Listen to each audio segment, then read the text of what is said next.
Pascal Bataille, journaliste de formation, avait quitté sa Gironde natale pour faire carrière à Paris, où il s'est imposé dans les années 1990 comme l'un des animateurs et producteurs de télévision les plus influents. Avec son acolyte, Laurent Fontaine, avec qui les liens sont aujourd'hui distendus, Pascal Bataille a été à la tête de plusieurs émissions cultes parmi lesquelles Y a pas photo, Y a que la vérité qui compte ou encore, C'est off. Le 6 décembre 2024, l'homme de télévision mais aussi de radio, avait révélé souffrir d'un cancer du poumon.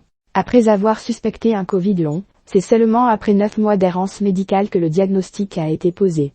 Après avoir subi une opération chirurgicale visant à réduire la tumeur, Pascal Bataille avait tenu à rassurer son public. Sur son compte Instagram, il avait indiqué être en rémission et « très bien ce porteur. » Pascal Bataille atteint d'une tumeur sur le nerf acoustique. Il se confie dans un livre jeudi 10 avril 2025. Pascal Bataille s'est livré à cœur ouvert sur un autre souci de santé auquel il fait face depuis 1993. Dans son ouvrage intitulé Petit traité du silence à l'usage des gens bruyants, publié aux éditions Guitry Daniel, l'animateur s'est exprimé sur les conséquences de ses acouphènes dans son quotidien.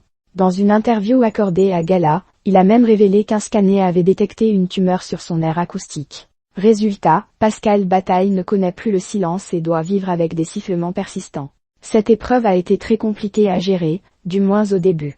J'avais envie de me taper la tête contre les murs, se souvient-il. Avant d'ajouter, plus vous vous bouchez les oreilles, plus vous les entendez. Mon cerveau se focalise sur autre chose. Pascal Bataille révèle comment il a appris à vivre avec cet handicap auditif. Il ne s'agit pas d'un handicap lourd, cette affection impacte beaucoup son quotidien.